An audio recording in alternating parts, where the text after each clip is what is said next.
Everyone can say hello to Mr. Stephen Streets, who has kindly joined us tonight. You can put your microphones on real quick, say hello just to prove you're Hi real. guys. Hi. How you Hello. doing? Hello. Hello. Bonjour. Go ahead. Hello. Evening.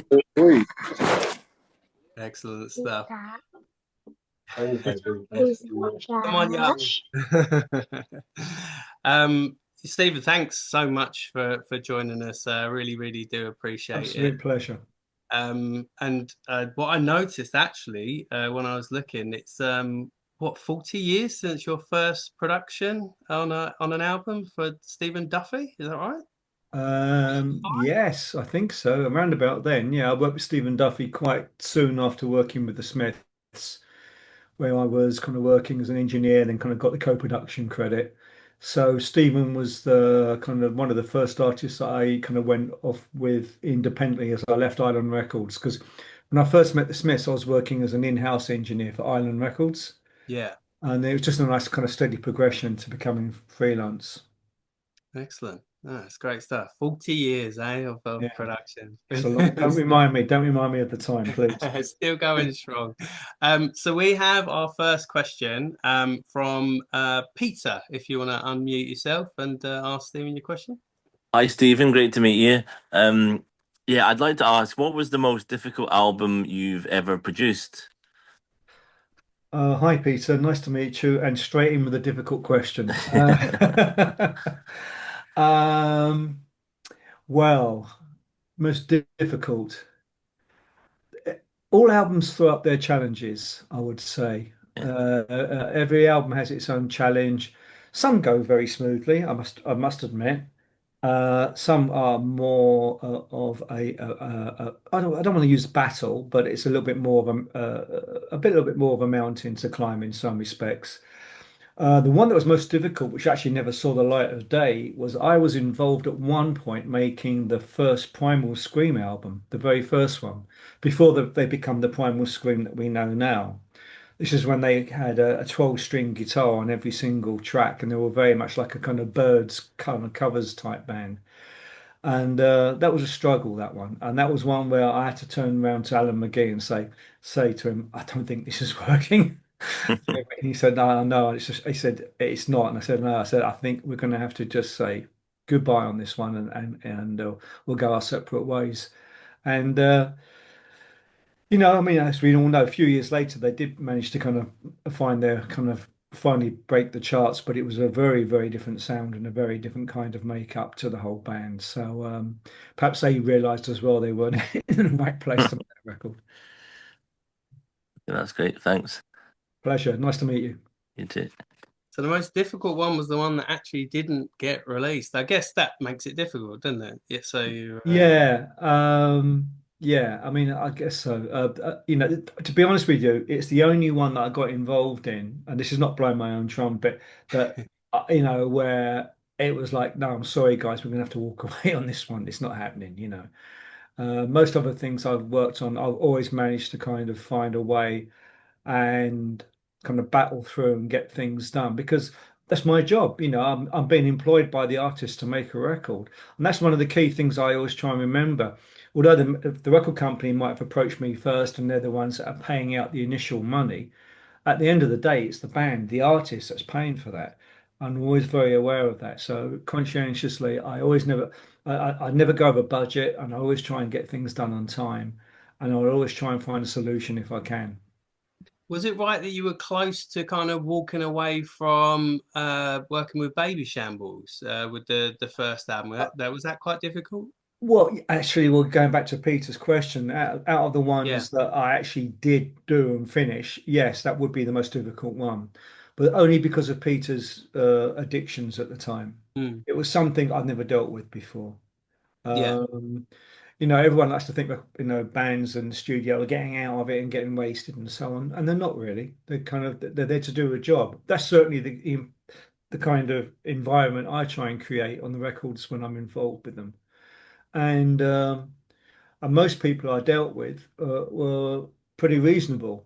But Peter, unfortunately, at that time was pretty strung out as a heroin addict, and it was something pretty difficult to deal with. Yeah, and that was most probably one of the hardest ones to work on.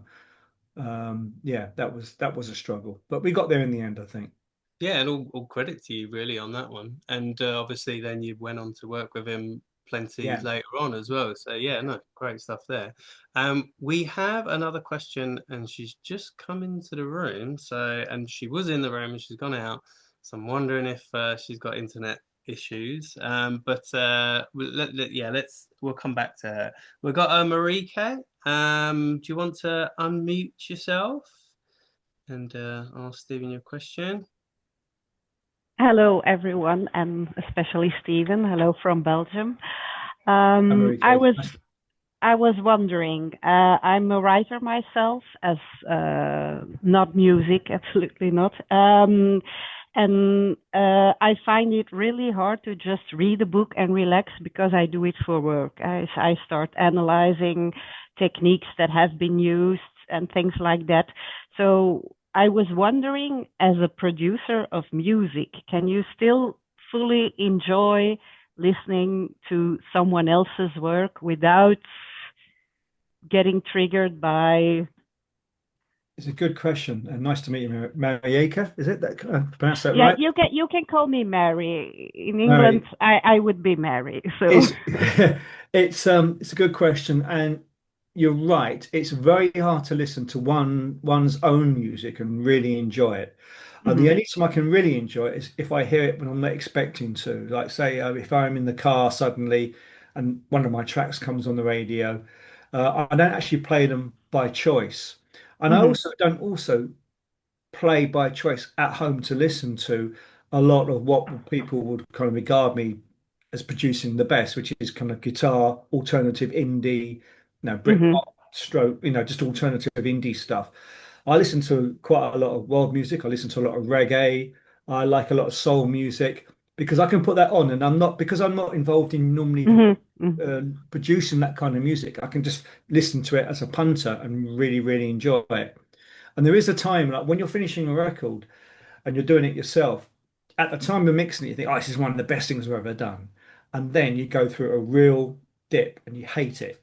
And the A&R man walks in the room to listen to it, and I'm walking around the room going, oh, no, that's wrong, that's wrong. And it basically, it takes me a while to really grow to love the music again. It really does. So, it is hard, but I often listen to chill out when I'm relaxing, especially in the summer. I'll put on a lot of music that is nothing to do with the kind of genre of music that I listen to. mhm, I kind of stay well clear of it. And Stevie Wonder or something like that. Real kind of music that I grew up in, love. Music that I grew up and love. A lot of 70s funk and soul and so on. So that's it, really. Yeah, Okay, thank you. pleasure. And you were in, was it a band called BIM where you were doing kind of ska and dub, that kind of Yeah, music? BIM was around in the very tail end of actually the very, very tail end of the 70s going into the 80s. And like a lot of things at the time were influenced by the two-tone, the ska thing that was going on. And so the band I was in had a bit of that influence. And in fact, we actually did tour with The Beat when they had Mirror in the Bathroom at number one. So that was a good tour to be on because, they were pulling in a full house every night. And they were Yeah. great too. I mean, really good band. Um, the band was a learning curve for me. I wouldn't say it was I look back on it now and I think, okay, we were okay, we weren't brilliant, but it gave me the taste of being in the studio and it gave me the taste of knowing that that's really what I wanted to do rather than getting in a van and going up and down the motorway and touring, pony little gigs all over the place. Mhm. It was a very integral part of my learning process. I was only a young man. I was only like 20, 21 years old at the time. Yeah, I'm proud. I mean, we got a record deal, but the album we made didn't come out in the UK. It only came out in Japan. And I guess most probably it'll be collector's items in a way because they didn't sell very much at the time. So If anyone's got a copy of them, I'm sure that they might be worth a bit in some kind of way. But Cameron, the lead singer from that band, he went on to do both he and I came out of that band and went on to do other things. Cameron met Naina Cherry and married her and was very much involved Yes. with the very Yeah. first Massive Attack album, as working obviously with Naina on her stuff. So out of that one band that didn't really do much, two of us went on to do, pretty substantial kind of work afterwards.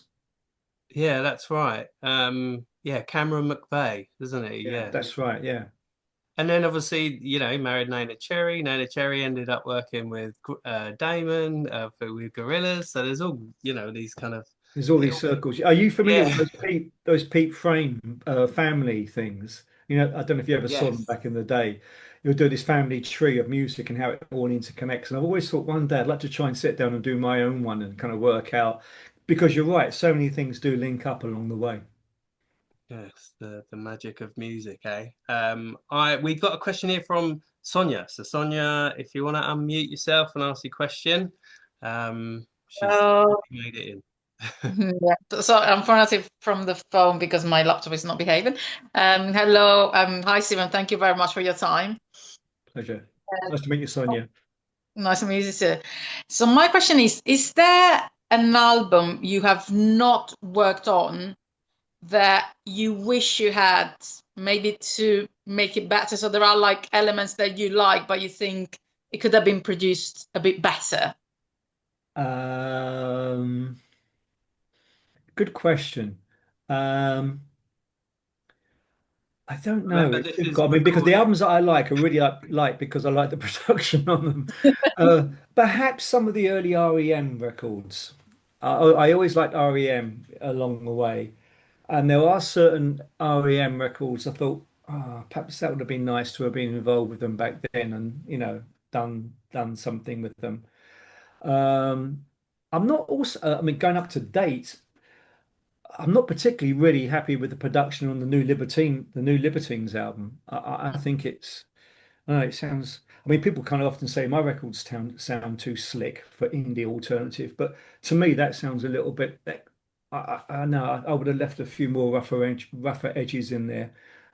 So that's kind of two answers. I hope that kind of answers your question. Oh yeah, Um, and by the way, tonight, guys, I'm wearing sunglasses, not because I'm trying to be cool, but I've got an eye infection at the moment, and so I'm suffering with a swollen right eye. So please forgive me if you think, oh, he's trying to be a bit cool there.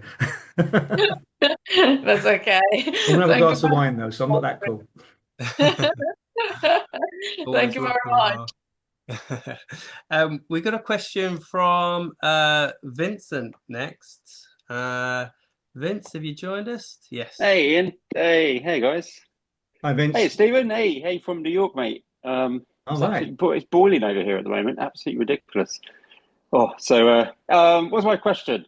Oh, my question was, what are your top three favorite albums of the 90s? If you had to pick three, what would be your three favorites Of the 90s. of the 90s? Yeah, I don't know. Wow. It's a hard one, though, actually, to be honest, mate. It is a hard one. Um, Off the ooh. top of your head, maybe then. Vince, are It's you all right. Well, saying I must admit, I mean, for me, my favorite Blur album that I worked on is Blur, Yeah, Blur album. So I will definitely put that in my top three. So if I may, yeah. That's in my top um, three. and at the drop of my hat, I mean, you can't knock the first Oasis album. It's a cracking record. It really is. Yeah, It's yeah. fantastic.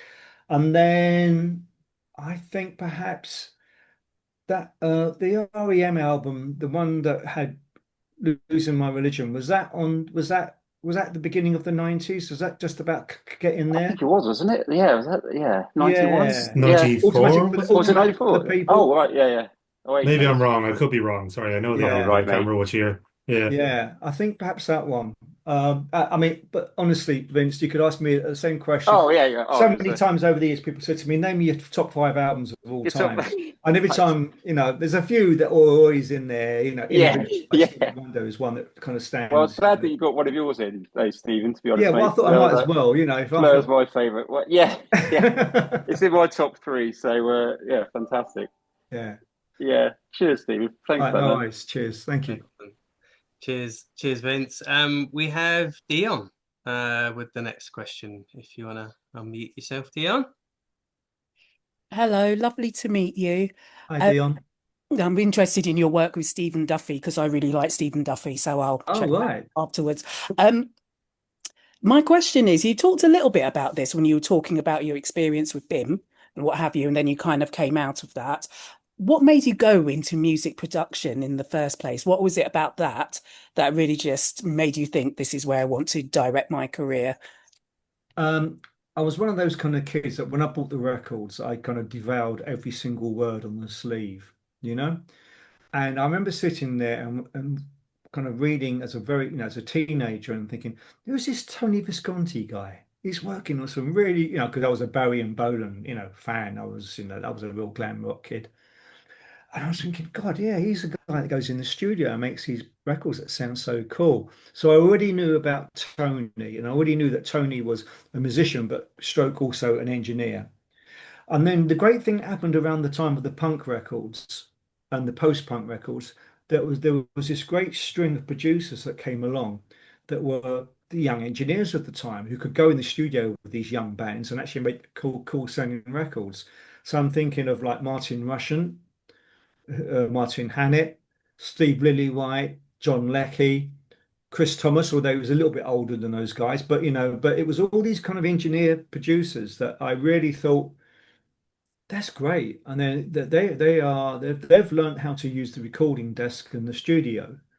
And as I alluded to earlier on, when I left BIM, was a bit kind of, a bit down. I thought, I tried to be a musician, it didn't work, but I did like being in the studio. So I thought, if I can get a job working at a recording studio, and if I, get the lucky breaks, because we all need that in this game, I might have a chance.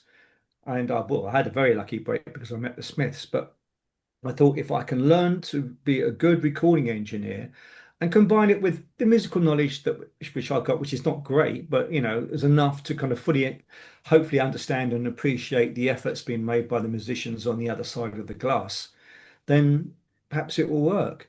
So it was that really. I would say, subconsciously I picked up all these names as inspiration, and I loved their records they were making from reading the record sleeves, Yeah. whereas you wouldn't get now as someone that just streams music. People just stream music. They don't understand where it was recorded, what studio, who did it, who the sound engineer was, who the assistant engineer was.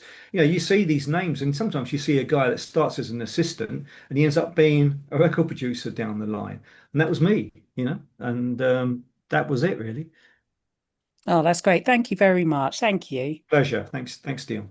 With that in mind, Stephen, do you think that producers get enough credit for what they're doing now, and do you think you get enough credit, and do you prefer being more background, just knowing that you've done a good job? What's your feeling on that?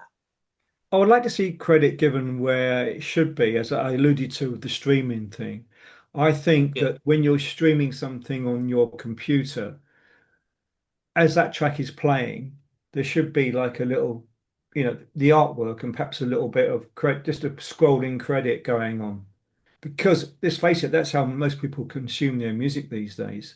They're not reading the back of record sleeves and so on. So in that respect, I would like to see that change. Obviously along the way, hopefully you've got a good manager and they'll make sure that when you do a job for a record company, you're going to get a good sound contract and be given a royalty along the way.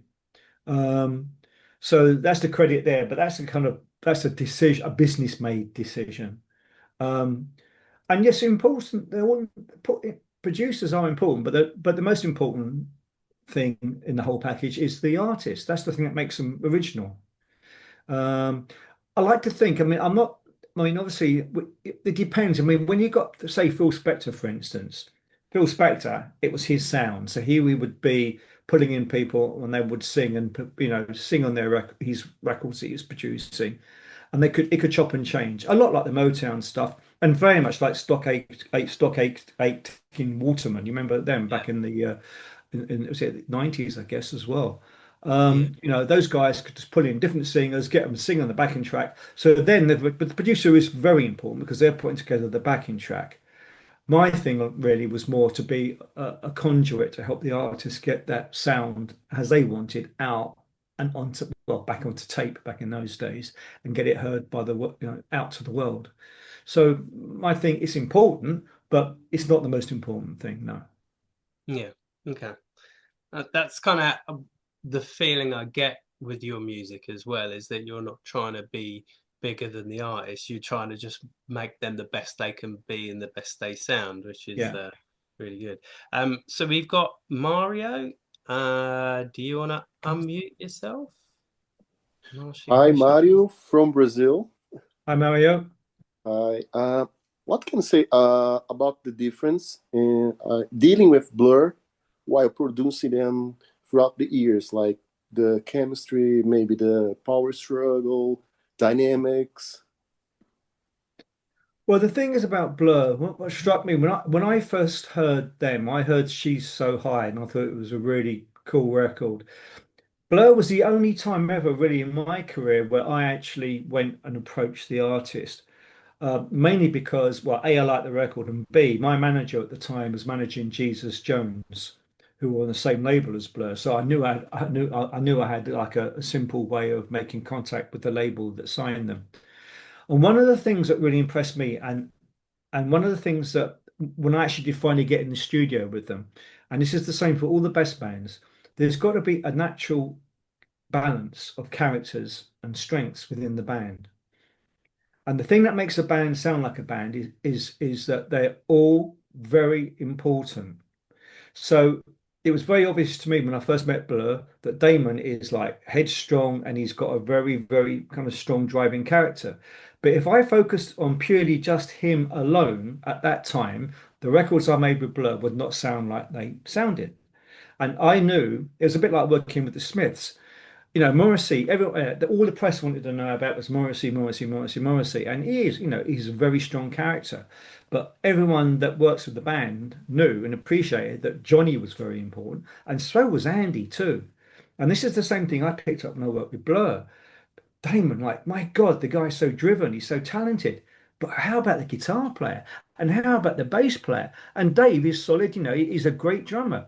And it was integral for me to make sure I focused on all four of them equally when I was making their records. And I like to think, because I started with that mindset, that is the thing that enabled us to carry on working so long together. I hope that answered your question there. But it's very important that you don't just focus too much on the lead singer and get put down a path where it's all what he or she wants. You've got to be able to kind of say this is a band, there's a team there. It needs all these in parts. And it's like a cocktail. If you put a lot of cocktails are not made up with four equal parts, it's a little bit more of this and a little bit less of that and so on. But when you put them all together, that's the blend that you want. That's the flavor. And that's how it works with bands, I think. But maybe how can you describe it may be a little different throughout the albums? Like the first one, Damon was more had more voice in it than the last ones. Well, there's a natural progression with the production and the sound. I mean, obviously, if you listen to, the first album, I think actually it's strange because it's actually got quite a lot of psychedelic Syd Barrett type influences on it. I'm thinking of things like Sing, and is it Birthday is on that one, on that first album. And the kind of like the kind of weird little kind of early kind of Pink Floyd influence type tracks. And then obviously they went into the, Modern Life and Park Life and The Great Escape, where Damon was singing a lot about characters and it was third party type thing. But then when we got round to making the Blur Blur record, it became much more personal. But that was a path that Damon had to go on as a songwriter and a lyricist.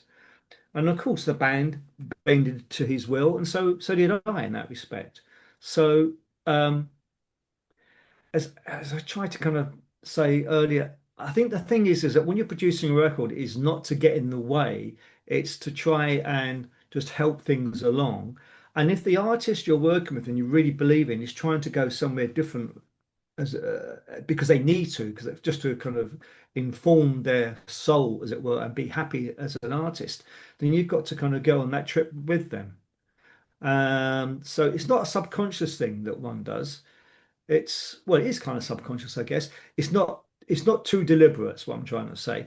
It's more that you think, okay, what are we going to do here to make sure that this record A sounds good and B the artist is really happy with it. Because if they're not going to use you again anyway, you know? So that's my outlook on it anyway. And Thank by the you. time you had your, you said that you probably your favorite album and that you produced, well, today anyway, is Blur, the self-titled one. And by then it had been a few years, hasn't it? So do you feel that you kind of all were just really, really comfortable with each other and knew how each other worked by then, and you knew the dynamics of everyone in that studio? Why was that your favorite? Like, and how did it become so great? I think because initially, when the record was talked about being made, things weren't in a great shape. Graham was having a real kind of downer on being in the band. He'd been on the road touring with the band, non-stop for years. And they came off the tour for The Great Escape really quite burnt out. And I think they knew that things had to change. They'd been through the Oasis Blur, you know, Britpop wars and everything. And although perhaps at the time it seemed exciting, I think it really burnt everyone out very, very much. And it something had to change, and I was worried it might be me because I knew they wanted to make a very different. I mean, I knew that Graham was not happy. He basically didn't want to even be in the same room as Alex at the time. He was for some reason really upset with Alex, and I remember Damon saying to me, "Can you go and see Graham and have a chat with him and talk about what's going to happen?" And we made a kind of decision already. I think I'd been for a car ride with Damon, and he played me a cassette of some demos that he'd done at home on his 4-track tape machine. And it was very evident straight away that this was going to be a different, there was no kind of third party kind of character type songs on this record. It was going to be a little bit more personal and a little bit more rugged. And that was because I think Damon knew he had to do it that way to get Graham on board. So I had to go and see Graham and kind of convince Graham that, look, listen, the guys are going to listen to you more on this one. What I mean? You are going to get your kind of scratchy garage, kind of garage rock type vibe in there. It's going to be listened to, and try and convince him to come back to the band because he was very close to walking away at that point. So that's before we even got in the studio. Then we had to decide about, in that case, if we want everything to change, we're going to go to a completely different setup, recording wise, studio. And also, I was very happy because they'd said they'd want to stay with me. I was very kind of sure at one point that after The Great Escape, for them to go and get a new sound, they were going to go and get a new producer, which did happen on the next record. But for this one, thank God I was involved. But one of the key things I thought I was going to do, I thought, right, if I'm going to be involved, I want to bring something new to the making of the record. And at the time, I bought this digital recording system called Radar. And what I was able to do with this was able to let the band just play, and I could then kind of edit between takes so much easier than I could do with tape. Back in the day, because tape's very expensive, and if we were running out of tape, we'd do a take, and if it wasn't right, sometimes we had to go back and go over it again and so on. And also there would be you'd be worried about doing everything to kind of click tracks and so on because it was very de rigueur at the time. Everything had to be done to a click for the remixes, for the 12-inch single and all that kind of thing.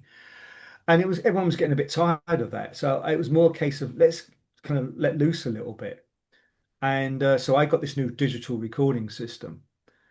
And then we also decided to go somewhere kind of zany like Iceland to do part of the recording. So we put few new things in there to make it interesting for the band, got Graham back on board, and then we went on to make a damn fine record because basically we were just kind of having a bit of freedom. We weren't trying to make a follow-up to The Great Escape and worried about being a #1 album. We just wanted to make a record that we liked. And, it was quite an important thing that the most important thing was that the band enjoyed making the record and were happy with the results. And but ironically, after doing that, we get song two out of it, which is still globally their biggest ever seller. So it just shows you sometimes you don't try too hard and you get what you want.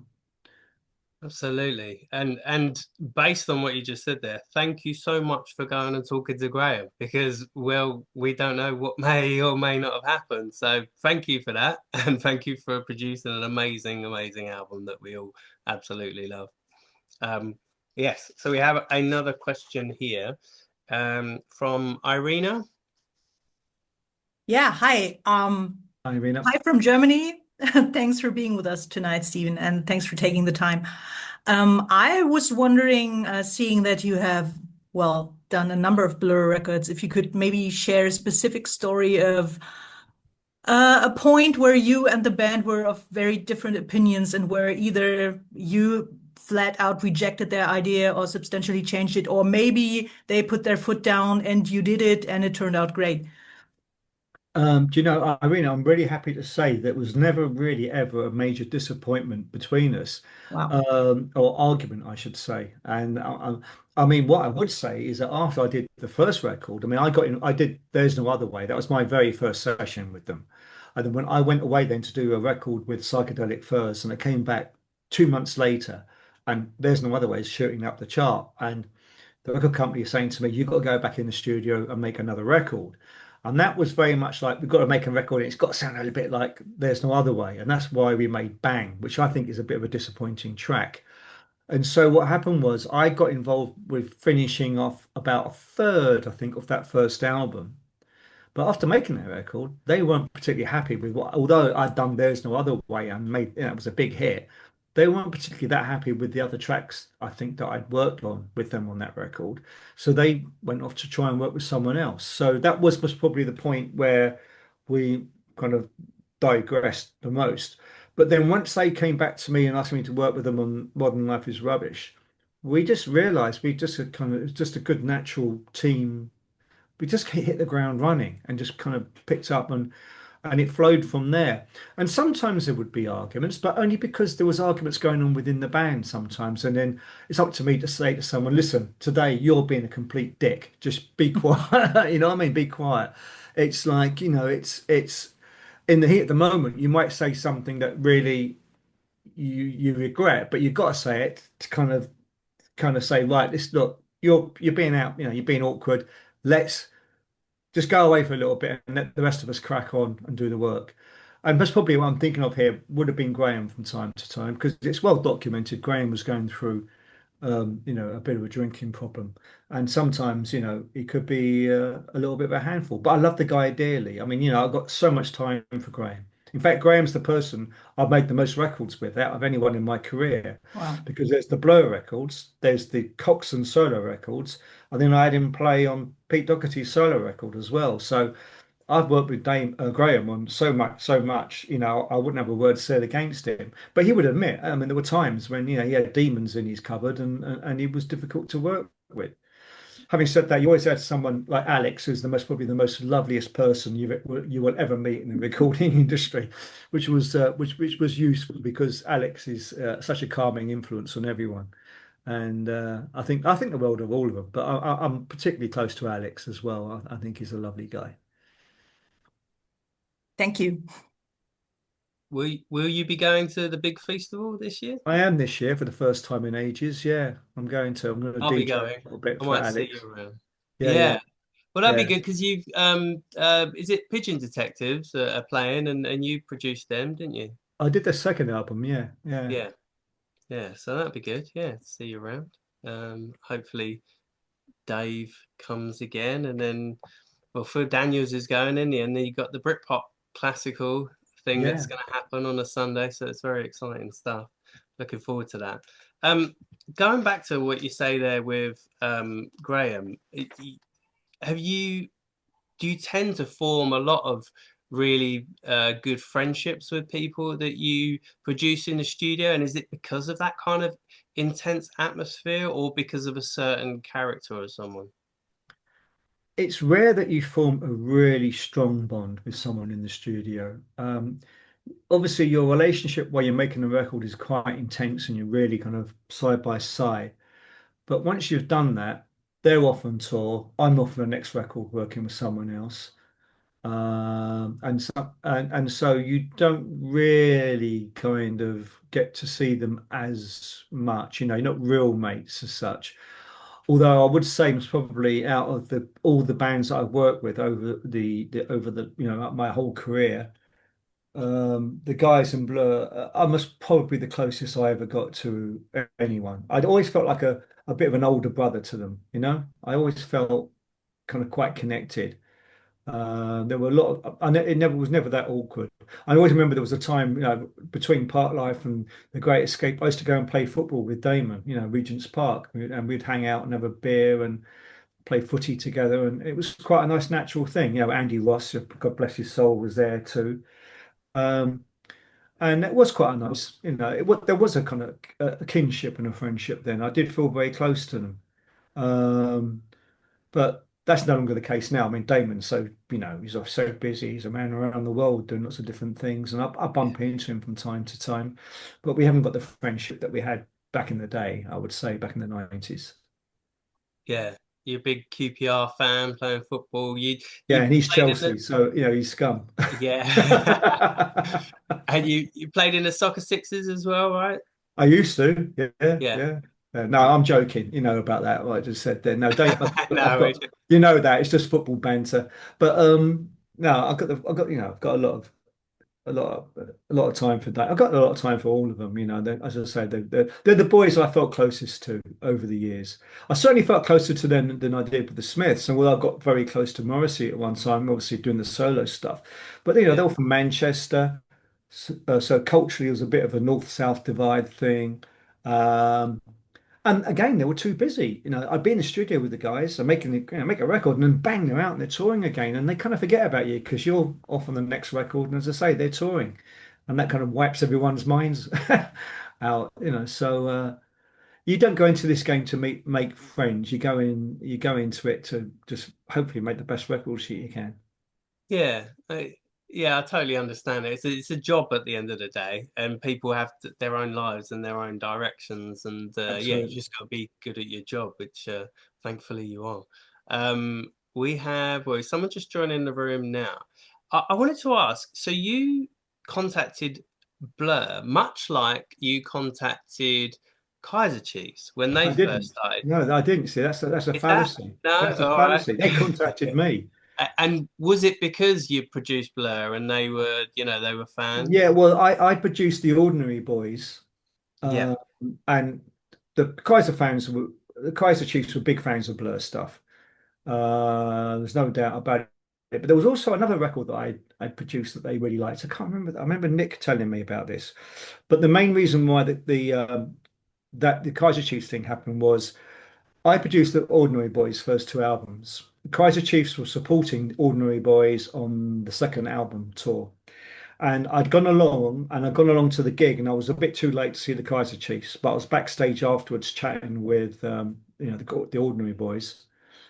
And Nick, the drummer, and came up behind me and said, I'm Nick from the Kaiser Chiefs. Here's a CD of our demos. We really want to work with you.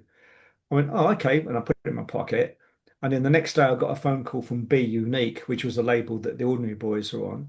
And they said to me, we're thinking of signing the Kaiser Chiefs, but we want to see what they sound like if you would do a session with them. So I went in and did a test session with them, and that was I Predict a Riot. So I gave the session back to Be Unique and said, well, that's how they sound. And we'll sign them. So that was it. It was the start of again, pretty long working relationship. Well, I did two albums with them and a little bit later on as well. But yeah, same thing there, really. I mean, again, Nick is very strong-minded, like wants to be the leader of the band. But when I was in the studio with them, I focused on all of them to make sure they all got kind of their say. And that's how Ricky became more kind of as a front man, because when I first met them, Nick sang every single line Ricky sang, Nick sang too, and it was a blend of their voices. And I went, I'm not getting a lead vocalist. I want to get a lead vocalist out of this. So yeah, so as I said, Blur really is the only act I ever kind of went, oh, I wouldn't mind working with them and actually approach them. All the others have come through record companies saying, Stephen, we're thinking of signing this or whatever. Can you have a go and see what happens? No, that's great. And I think, well, you did their first two albums, and then I think the drummer ended up leaving, didn't he? Kaiser Yeah, I Chief. think they did two more albums after that, and then Nick, I think Nick Yeah. had had enough of touring the world, and at heart, really, he's more of a songwriter rather than a drummer. So he kind of left to pursue more kind of songwriting and production But duties. I'll put it down to you not producing them anymore. You obviously are good at keeping people together and doing the right thing with them. So, that's me saying that. It's That's kind of you to say that. We've got Callum who has a question for you. Callum, do you want to unmute yourself and ask your question? Hello, I'm Callum, as Hi, Callum. Ian just announced. My question is, what's your favourite album you've produced and why? I think I alluded to it earlier on. Yeah, it is Blur. It's Blur. Yeah, It yeah, is. I mean, I just think for all the things I've mentioned earlier on, because it was a bit of a kind of a learning curve and a left-hand turn, and it was scary because we were waving goodbye to trying to be top 10 artists. You know what I mean? We were just going to try and do yeah, something, no brass section, no strings. Although we did cave in and do strings on "Look Inside America," which I actually think is a beautiful song. So it needed strings on that. yeah, But the rest of the time, it was like we're going to be just obtuse and make something really, really kind of different and blow people's minds, hopefully. And people came along for the ride, which was great. So for that reason, I'm very proud of that. I'm also very proud of the work I did with the Smiths. I mean, I think I think "Strange Ways Here We Come" is a great record. I know a lot of people say the Queen is dead, but for me personally, as a producer, I'm happier with the sound we got in "Strange Ways." And for yeah, another reason, Morrissey, Viva Hate, because obviously I co-wrote the songs on that one. So for me, it's a very precious record because when the Smiths broke up, they were huge. They were like, the premier band, enemy band in this country. And, I would have been public enemy number one if I messed up that one. So it was a great relief that when we came out, with Suede Head and Every Day's Like Sunday as singles from that first album, that I felt like, yeah, really delivered. So take your pick out of those three, I think. Thank you. Yeah. Another, I guess, a kind of difficult question, and one that I've probably thought about over the years, and I'm sure many Blur fans have. So when they went from that obviously very successful self-titled album, and then they go on to do 13, do they say to you, we want to try a different producer? I mean, and how did you feel about that after the Yeah, success of that? well, What was your feeling? as I said, with Blur, I think we were 5 albums in by the time we got to the Blur album, and they'd done this remix record. Do you remember the remix version of it that came Yeah, out?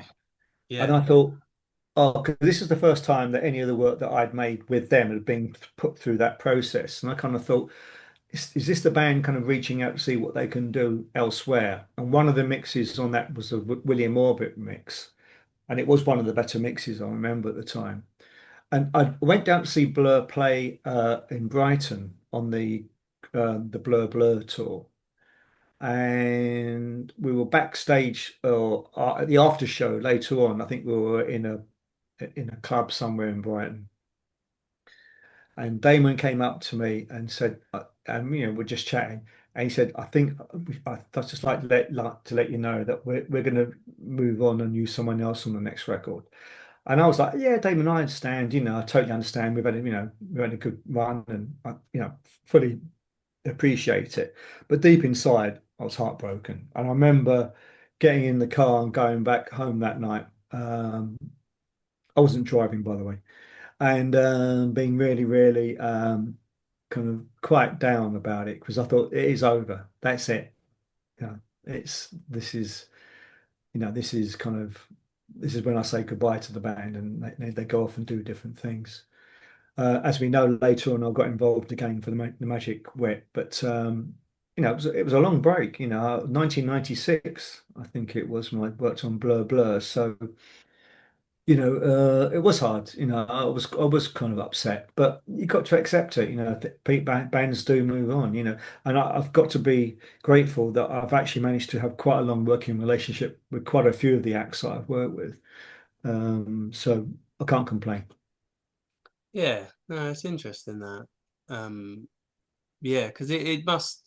Yeah, I guess it's hard to not take it personally. But essentially, like we said before, it's a job, and there's different directions that people take. But yeah, no, I totally understand that.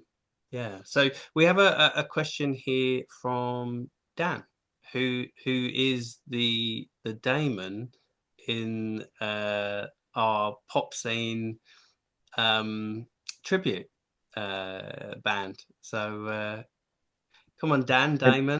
Thanks, thanks for the introduction. All right, Stephen, this Hi, is Dan. Dan. Nice to meet you, pal. Likewise, mate.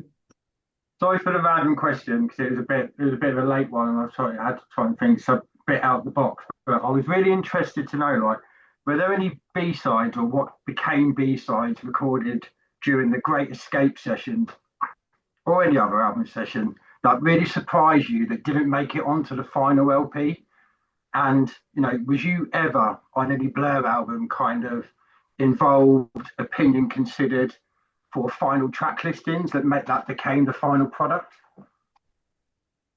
I would have a good say on the track listing, uh, but I would have my kind of list. Sometimes with the band, we go, I think this should start side one, because we used to think of vinyl, and that should end side one, and that should be the start of side two, and so on. And the last track, we normally had a good understanding of what we wanted. But sometimes you'd leave a record, you give it to the record company, and then the A&R people getting involved, and then it starts changing a little bit. Um, I mean, I would have put Young and Lovely. I thought that was a great song, and I thought that should have been on Blur Blur, personally, because that was part of that session.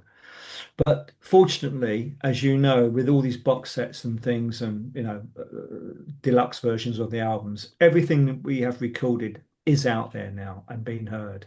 So it's good to know that finally that these tracks that we recorded, that we really, I particularly love, perhaps have seen, they have finally seen the light of day. But I think most of the time, I would say 9 times out of 10, the ones that made it on the record were there because they were most probably the best. And Yeah. everyone had sat down and it would be a filtering process. Obviously, myself and the band at first, and then the record company would get involved. And you'd find that it'd be 9 times out of 10, you're all on the same page. There might be one or two doubts that kind of suddenly kind of change at the last minute. But on the whole, I'd say the records were full of the tracks that we knew were right for the record. Yeah. Brilliant. Thank you. Cheers, Stephen. Cheers. There's so someone contacted me earlier and said that they were speaking to you on Twitter about 10 years ago, and they said that they asked, do you still have the Telecaster that you lent to Graham? And was it you that turned Graham to Telecasters? Yes, I had a when I first met Graham, he was a Gibson Les Paul, and he still is a Gibson Les Paul player. You still see plenty of tracks where Graham would play Les Paul. But I think when we were doing Modern Life is Rubbish, I had this really nice 1970s kind of, actually 60s, late 60s Telecaster, all kind of with the varnish worn off, and it was quite a nice kind of old guitar.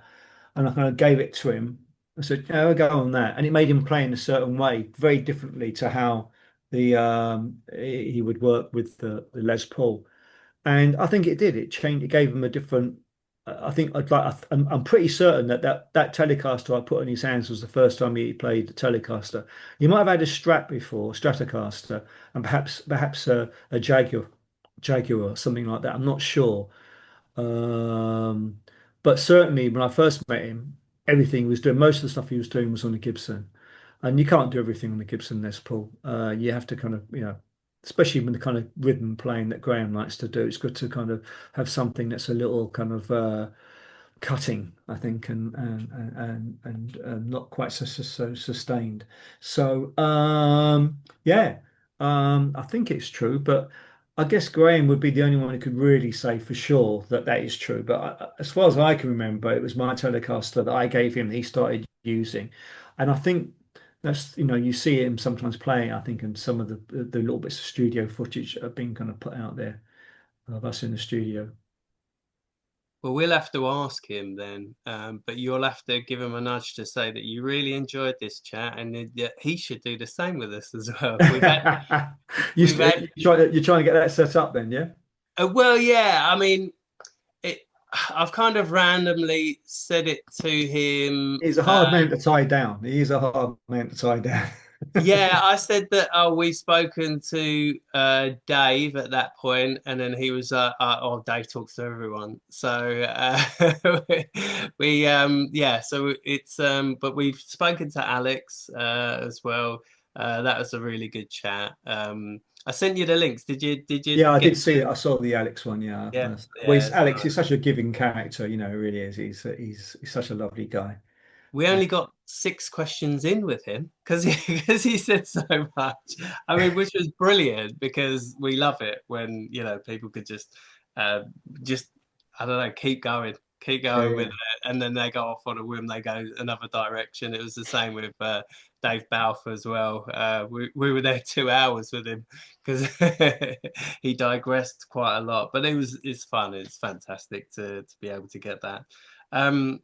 There was another question here. I don't think he's been able to make it, but what do you have an album that you would re-record that you hear now and maybe think you would do something differently with that, or do you quite like leaving them in the era where they are?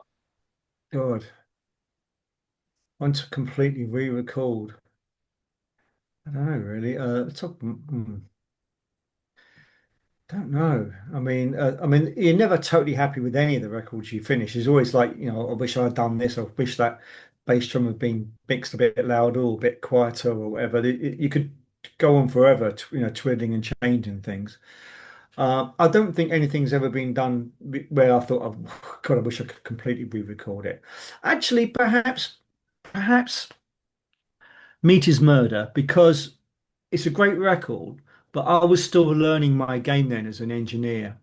And I think listening back to that sound wise, if I knew then what I know now, I would do it differently.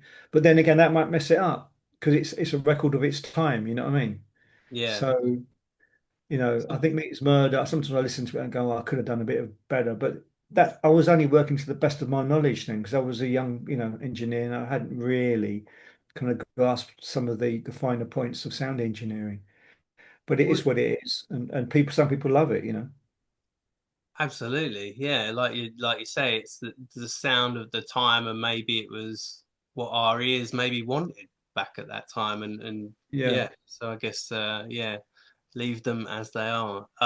Was Strange Ways the first fully produced album from you? Because I noticed there was a lot of credit on a couple of the albums before, which was Morrissey Marr.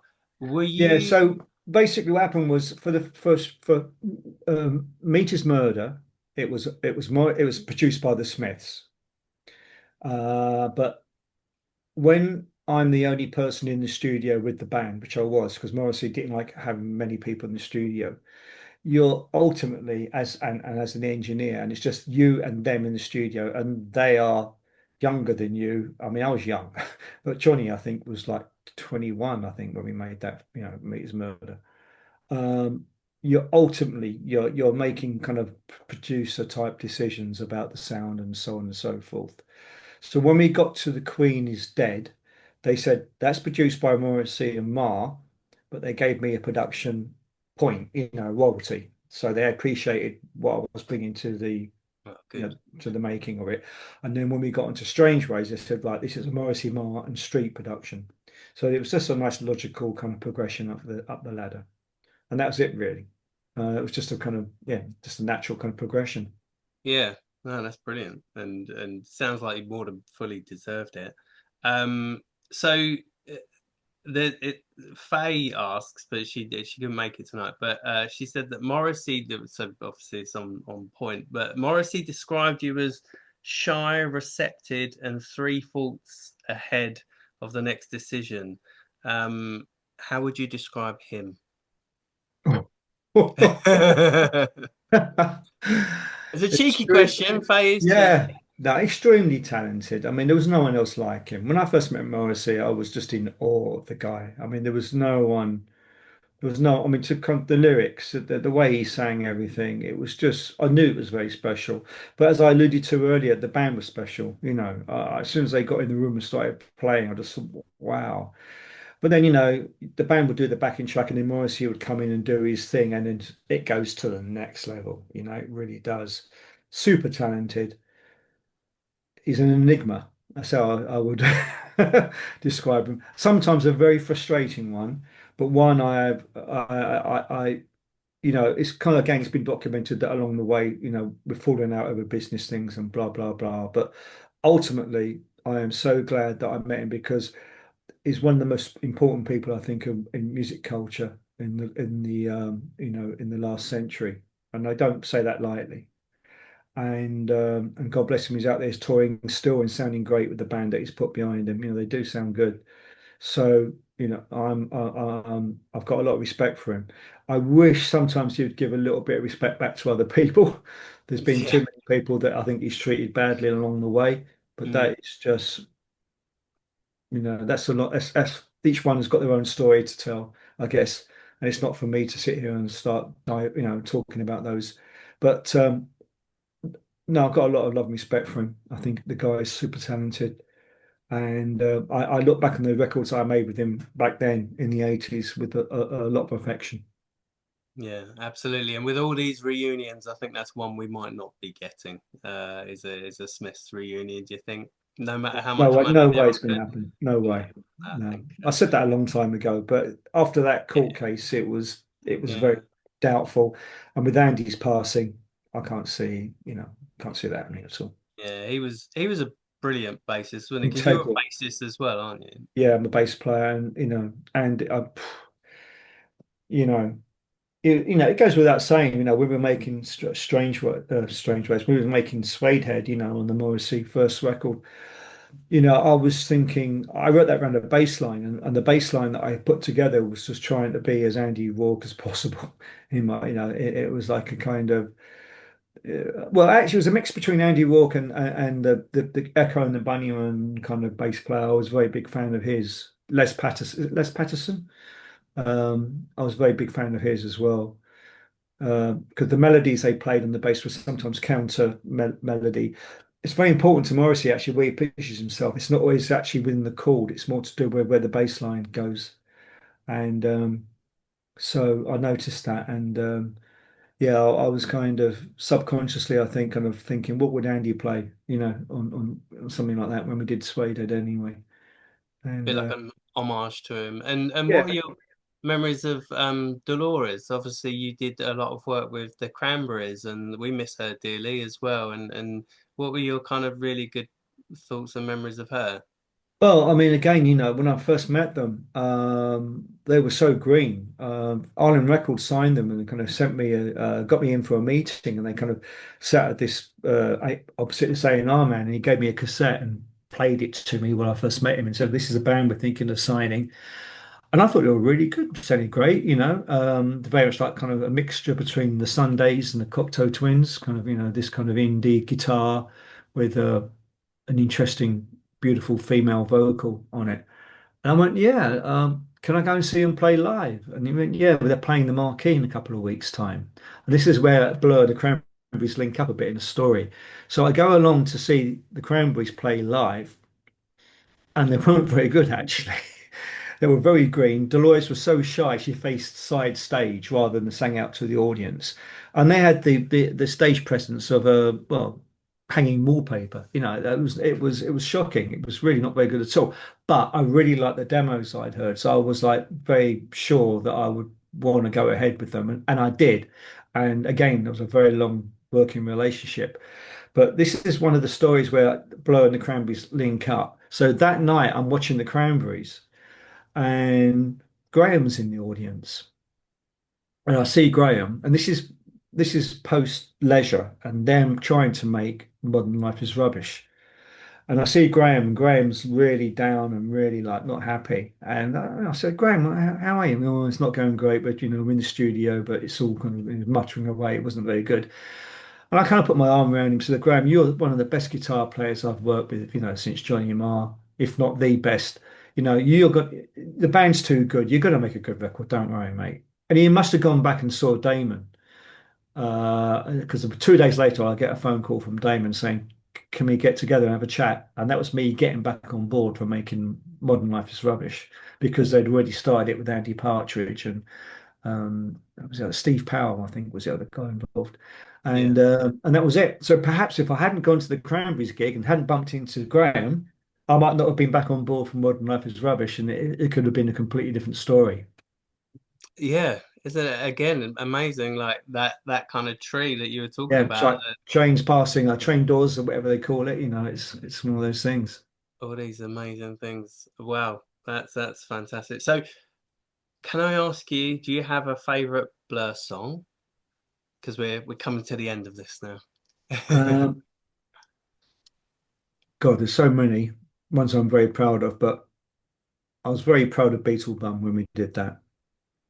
Again, for the reasons I alluded to earlier, we knew we wanted to do something different. It had to be miles away from country house. It had to be miles away from park life. It had to be, but at the same time, underneath it all, you want a good chorus. And I think we managed to achieve that with Beetlebum. And the way that beginning starts, with the delay on Graham's guitar, I still love the way sometimes if you don't get the beat right when it first comes in, you count it on the wrong beat in the bar. There's something really unusual about it, and the way it all came together. And we went to Iceland to do the vocals, and I remember working with Damon. It was just him and I working in this little studio in Reykjavik, and he put down his vocal, and I did the usual thing. I compiled do about 4 or 5 takes, and then I would compile the best lines, and then for the double tracking, just use the next best line as a double track, as long as it matched up, timing wise.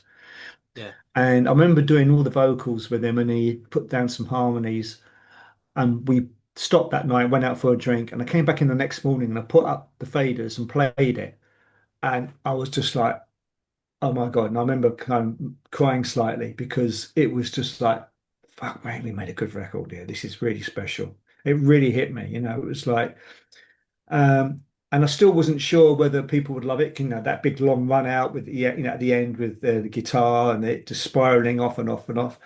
But we thought, what the hell? This is Blur. They can do what the hell they like, And we put it out, and well, number one, wasn't it? So it was a big, big, big deal.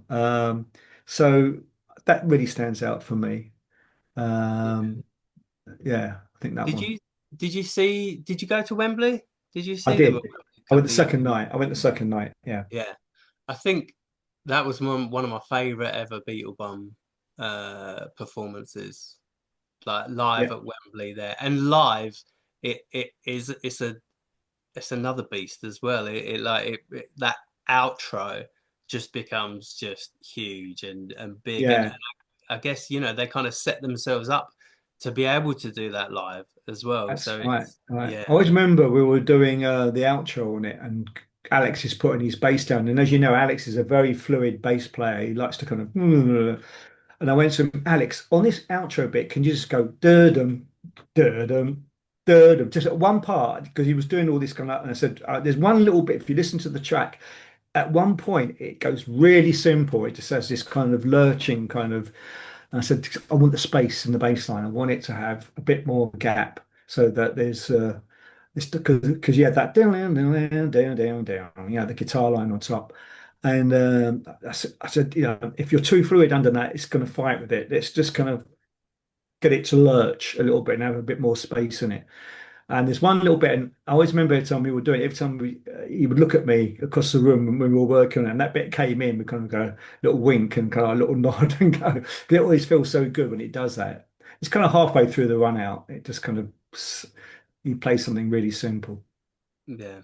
Well, thank you so much for Pleasure. your time tonight, Stephen. I'm going to be doing and we've got our, like, we do a Zoom event every month, and you might have seen it advertised on, because you follow us, don't you? So we have an hour midnight special during the kind of indie disco bit, and our hour, like as in this Saturday, will be Stephen Street, and it will be all songs that you have produced, and I think Oh wow.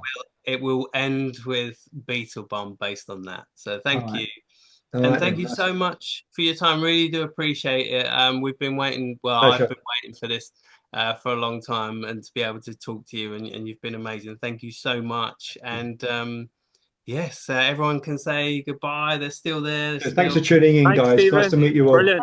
Thank you. Thank you, Stephen. Cheers. See you Cheers, again. guys. Cheers. Bye. Thank Thank you. you. Cheers, Stephen. Bye. Thanks, Bye bye. Good Stephen. night. Au revoir. Bye, everyone. Bye.